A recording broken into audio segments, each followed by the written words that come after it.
Well, we only have about 4 months left to the Brexit transition deadline. End of December, Britain will be fully independent and sovereign. Uh, Things are not going too well when it comes to the Brexit trade talks. Not going too well for the EU, not the UK. If you listen to the mainstream media, they always say that the UK is seeking a trade deal from the European Union. In reality, it's the European Union that is seeking a trade deal from the UK because we are now an independent nation that the world wants to trade with, and so obviously that we are one of their potential partners. They need us more than we need them. Now today, we just had the latest round of the Brexit negotiations ending with no result, no progress, because both sides have been stubborn. The UK side, obviously, with David Frost as the chief negotiator, been pretty impressive actually over the past few months, because the European Union are very demanding. They want to keep us as a member without being a real member. They want us. They want to have access to our waters. They want us to go with the level playing field, which, in layman terms, is essentially you'll be a member. That means you can't really trade with other countries freely, because you have to go with the European Union standards and a lot of other issues that they have with the demands. Now, both sides have now walked away from the table. The UK are ready to trigger WTO or no deal Brexit. The European Union and Michel Barnier has now gone back to the Commission in Brussels, telling them we have to get ready for WTO Brexit, the way things are going. So this is a statement that David Frost released earlier today, saying that we have just concluded the seventh round of negotiations with the EU. As I said last week, agreement is still possible and it is still our goal, but it is clear that it will not be easy to achieve.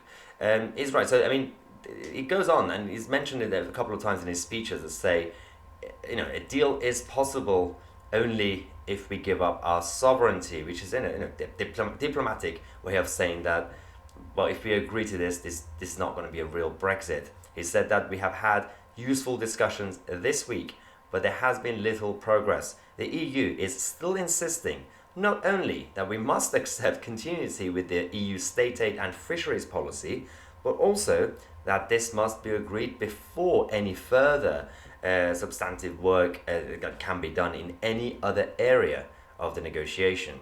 That's the biggest problem. Basically, they're saying you have to agree to our demands with fisheries, state aid, level playing field, and then we're going to talk about tariffs and actual trade with goods and services, well, primarily goods. Now, there's also an issue with the legal text because they're not going to talk about that until we agree with the demands. Now, this makes it obviously difficult to make progress. As David Frost has said, there are other areas that also haven't been resolved yet, and this is a big problem for both sides. But the UK have been ready for a no-deal scenario. The European Union have been saying that they're ready, but in reality they're not because of the Commission or Michel Barnier, but because of what's happening in the Eurozone. There's an economic crisis going around. And I'm not just talking about the recession that's hitting all of us, America, the UK, Canada, Europe. It's not because of what's been happening with the lockdown decisions and policies. It's the fact that these idiots in Brussels have been throwing around money and without actually understanding who's going to pay for it. It's going to be ordinary European taxpayers that will eventually pay for it. Now, the rest of the statement says that we have been clear from the outset about the principles underlying the UK approach. We are seeking a relationship which ensures that we regain sovereign control of our own laws, borders, and waters, and centered upon a trading relationship based on an FTA, a free trade agreement, like those the EU has concluded with a range of other international partners. The problem with that is that even a normal FTA is difficult with the EU because there are 27 countries. Every single one of them has different requirements and demands, and they're all protectionist, and even the Canada deal hasn't gone too well. So don't expect the EU to play ball. We have to be ready to either have a skeleton version of a trade deal or just trade on WTO terms. And yes, there might be tariffs, but it's going to hit them more than it's going to hit us because we're going to have our own trade deals with other countries. So I have no problem with that. Now, the issue is that this is all happening at a time when things are kicking off in Europe. Italy are now talking about Italexit. if I say it right. So they're getting ready for their own version of Brexit. Now almost half of Italians are in favour of quitting the EU if Brexit actually is a success. I think this is, we're going to talk about this opinion poll. Firstly, most of Europe, even the people who are generally Eurosceptic and they've always existed, as a whole, most countries in Europe have still been, in terms of opinion polls, pro-EU. Not that they love the EU, but it's, they just don't like change. The idea of leaving the European Union has always been weird and impossible. But things are slowly changing. There was a time when Italy or Spain or other countries or France, it was only about 20% that wanted to leave the EU. Now it's increasing, with Italy is becoming almost 50%. So they're questioned about whether they agreed strongly or otherwise with the idea of quitting the bloc in 5 years' time if Brexit was seen to be a success. 45% of Italians said yes. And there's a massive, obviously, level of Euroscepticism that's also happening in France and other countries, and Spain. In France, about 38% agree with that statement, and in Spain, 37%. And in Germany, only 30%, because that's slightly different. The Germans like the status quo when it comes to Europe, and the people in charge, the statists, the establishment, don't really want to hear from the silent majority in Germany, ordinary people in Germany who are sick and tired of the way Merkel and the EU have been running Europe and Germany. But things will definitely change. I've been saying this on the channel, and a lot of people have been saying it, that the EU, it's not going to last. And it's, when we say it's the final days of the EU, we're not actually meaning like literally the final days, like next week or something. This project will fall, but it might take obviously a few years. But this is the beginning of the end for them, the way things are going with the European budget. That's why the opinion polls are changing. Nigel Farage is now getting involved with the movement in Italy, the anti-EU movement, and we know when Nigel Farage gets involved with something, things change. And so they were also asked whether the UK would benefit from leaving the EU. 47% of the Italians and 45% of the French agreed with that statement. Again, this is almost half of the populations in these countries.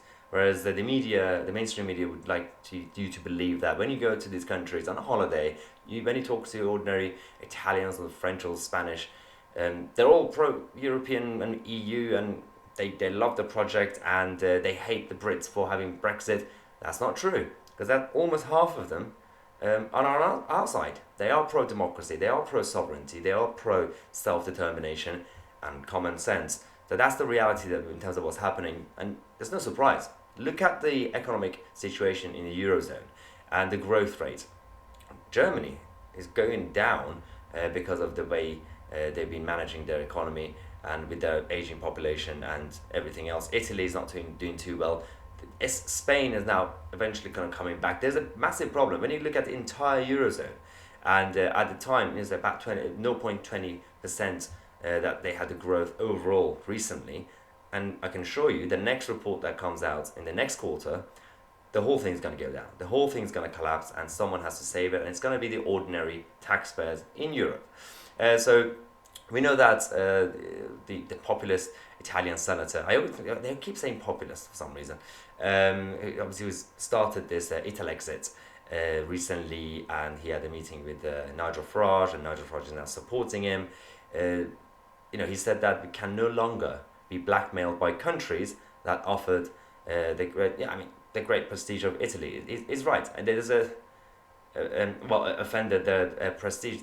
The whole problem with Italy, the way they've been treated by von der Leyen and her team, they don't care about them. It's the same with the fact they don't care about like Hungary, or a lot of countries are not big players anymore. It's always about France and Germany, and again, by France and Germany, we don't talk about ordinary people, we talk about the establishments of these countries, the governments and politicians. Now, this Italexit stuff obviously has started by this guy, and he served as a senator within the Five Star Movement in 2018, but then left, when his party obviously formed an alliance with the pro-European Democratic Party. Now, things are obviously slowly progressing in terms of Euroscepticism in Italy.